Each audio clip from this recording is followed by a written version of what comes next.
Di video ini, gue bukannya clickbait atau pengen ngasih ritual pesugihan buat ide kaya. Tapi di video ini, gue akan jelasin 5 hal minimum atau 5 hal dasar yang banyak orang awam belum tahu tentang uang. Gue jamin, kalau lu paham hal-hal yang nanti kita bahas di video ini, minimal banget nih, uang lu bisa lebih stabil atau bertambah. Dan maksimalnya, lu mungkin bisa beli McLaren. Nah, meskipun ini hal basic atau hal minimum, gue yakin banyak dari lu pasti belum tahu. Padahal, ini bisa jadi sebab besar kenapa kita susah untuk jadi kaya. Gue buat penjelasan ini berdasarkan pengalaman pribadi gue. Mengamalkan apa yang gue pelajari dari buku-buku dan podcast. Dan hasilnya tuh sangat-sangat worth it. Bisa dibilang gue jadi lebih kaya dari gue yang dulu. Dan semoga hal ini juga bisa membantu sobat lainnya. So, jadi apa aja sih hal-hal minimum yang harus kita pahami buat jadi kaya? Jadi selamat datang di Pondasi Kaya. Tonton videonya sampai habis, kita langsung ke yang pertama. Value, nilai yang menghasilkan uang. Sebelumnya, gue yakin kalian udah sering dengar kata value. Nah, coba simpan dulu definisi value menurut kalian tadi di ingatan. Terus fokus dengerin, karena menurut gue, masih banyak orang yang mengartikan value itu kurang tepat. Contohnya aja, Satria Mahathir. Ada orang yang melabeli dia sebagai cowok yang nggak punya value karena tingkah lakunya. Atau mungkin lo sendiri juga menganggap dia begitu. Nah sekarang, emang bener dia nggak punya value. Definisi simple value sebenarnya, terutama kalau kita bicara soal uang, adalah sesuatu yang bisa membuat orang rela memberikan uangnya ke hal tersebut. Contohnya kayak HP yang lo pegang sekarang. Kalau lo nggak melihat ada value di HP itu, lo nggak akan kepikiran buat ngasih uang ke penjual HP. Nah, Satria Mahathir itu punya value. Salah satunya famous, ketenaran. Dengan dia yang terkenal, dia punya sesuatu yang bisa bikin orang mau ngasih dia uang karena ketenarannya itu. Makanya dia diundang ke podcast ke sana sini dan pastinya itu dibayar. Orang yang membayar dia itu sebenarnya bukan ngasih uang karena satrianya, tapi karena dia terkenal. Dengan terkenal, seseorang bisa dapat perhatian atau viewers di media sosial. Semakin dia jadi pusat atensi, maka semakin menguntungkan juga buat pihak yang mengundang dia. Kebanyakan orang menganggap value itu artinya kayak orang baik hati, pekerja keras, atau nilai-nilai moral lainnya. Padahal nggak semua itu bisa bikin orang mau ngasih uang ke diri lo. Makanya ada benernya kalau ada yang bilang kalau lo nggak punya penghasilan, maka lo nggak punya value. Artinya secara nggak langsung, nggak ada hal dari diri lo yang bisa bikin orang rela ngasih uang. Coba deh, mulai lihat sekitar lo. Semua perputaran uang, entah dari jual beli atau pekerjaan apapun, kecuali korupsi dan ilegal ya, itu terjadi karena ada sesuatu yang membuat orang rela mengeluarkan uangnya ke produk atau jasa itu. Itulah namanya bervalue. Coba mulai berpikir, hal apa yang bisa gue kerjakan atau gue jual yang bikin orang rela kasih uangnya ke gue? Yang kedua, aset versus liabilitas. Hal selanjutnya yang harus banget lu pahami buat jadi kaya itu simple. Tapi ini ibarat pilar utama. Gua nggak akan bahas soal kerja keras, tapi gua mau bahas yang kedua, aset versus liabilitas. Gue bisa jamin, nggak ada satupun orang yang sangat kaya di dunia ya, bukan di desa atau kota kita, yang nggak paham soal aset dan liabilitas ini. Ini penting banget, khususnya buat kita yang pengen kaya. Buat lo yang udah paham, coba dengerin baik-baik biar makin tajam. Buat lo yang belum paham, gue mau lo lebih fokus sekarang. Aset dan liabilitas ini mulai dikenal luas sejak Robert Kiyosaki nulis buku finansial paling laku di dunia. Dia bilang, inilah yang bikin si kaya makin kaya dan si miskin makin miskin. Karena katanya, orang kaya membangun aset. Orang miskin dan kelas menengah membangun atau membeli liabilitas. Dan mereka kira itu aset. Pertanyaannya, apa sih aset dan liabilitas itu sebenarnya? Penjelasan simpelnya gini, aset adalah sesuatu yang memasukkan uang ke kantong kita. Liabilitas adalah sesuatu yang mengeluarkan uang dari kantong kita. Sampai sini paham? Nangkap poinnya. Kalau belum, gue jelasin pelan-pelan sambil kasih contoh. Kita mulai dari liabilitas biar lebih mudah. Contohnya, kendaraan. Apalagi kalau itu bukan kendaraan produktif. Ketika lo beli kendaraan, kedepannya pengeluaran lo bakal nambah. Yang tadinya nggak ada biaya bensin, oli, dan lain-lain, sekarang jadi ada. Belum lagi pajaknya. Nah, orang miskin dan kelas menengah itu cenderung beli sesuatu yang justru nambah pengeluaran ke depannya. Itu yang disebut liabilitas. Tapi, kok orang kaya mobilnya mewah-mewah? Pajaknya gede, tapi mereka tetap makin kaya. Jawabannya, karena mereka juga punya aset. Simpelnya, aset itu apapun yang kita beli atau bangun, tapi itu bisa ngasih kita uang. Contohnya, lo beli tanah di tengah kota, terus dibangun ruko dan disewakan. Otomatis, duit lo akan terus bertambah dari waktu ke waktu. Banyak orang kaya yang asetnya udah melimpah. Mereka nggak ngapa-ngapain pun, tetap ada uang masuk.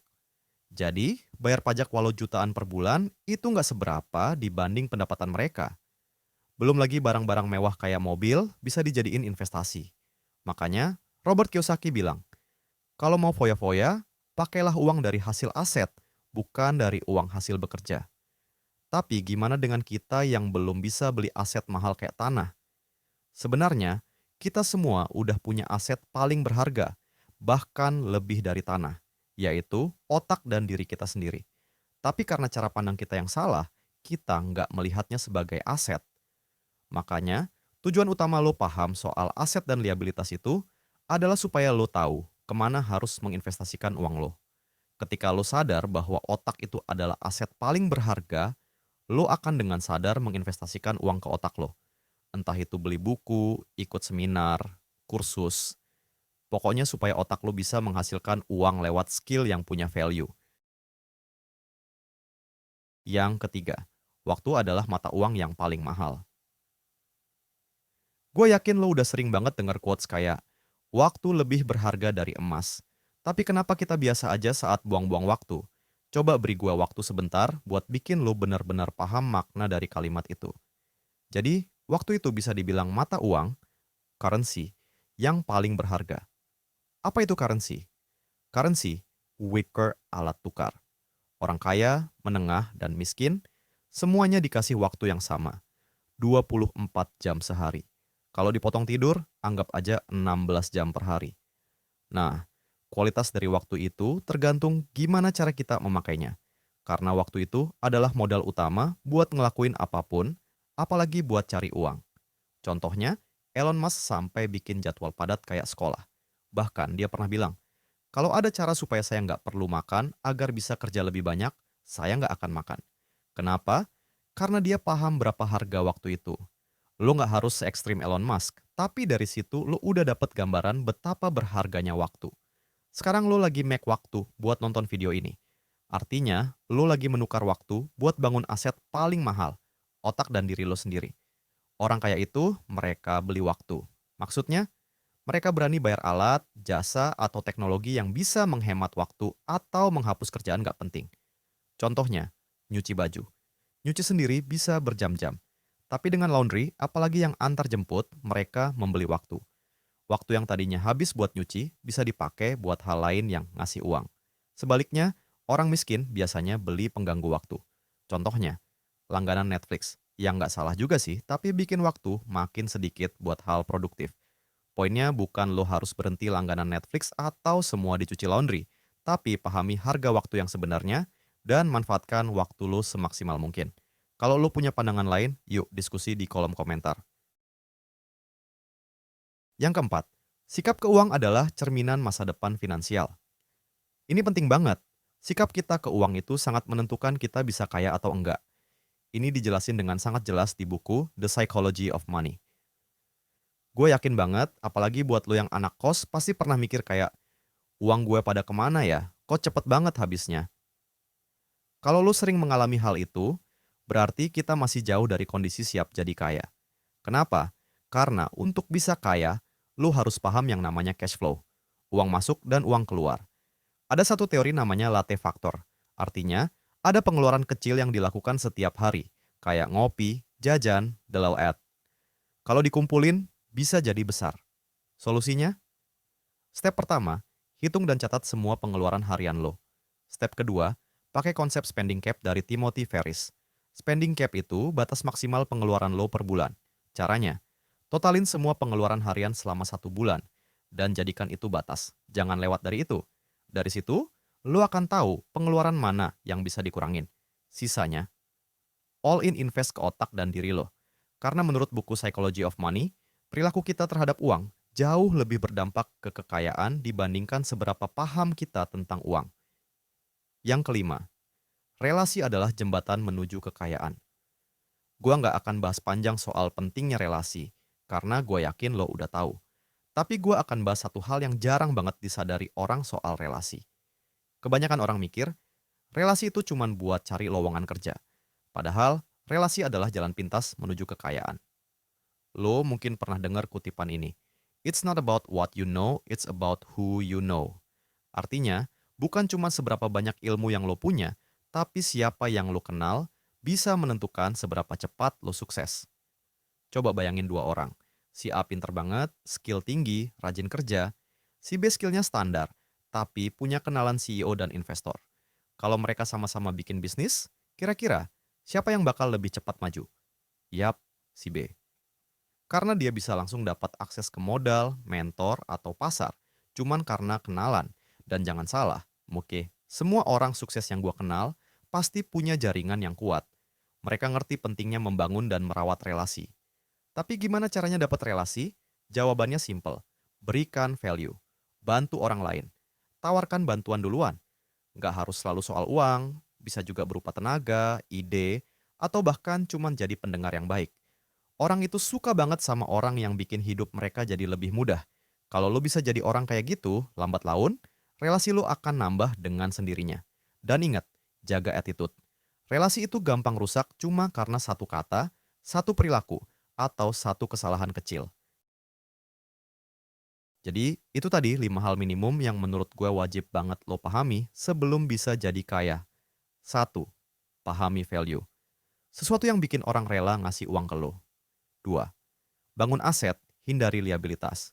Beli hal yang nambah penghasilan, bukan beban. 3, waktu adalah mata uang paling berharga. Gunakan dengan sadar. 4, sikap ke uang menentukan masa depan finansial. Belajar kontrol cash flow.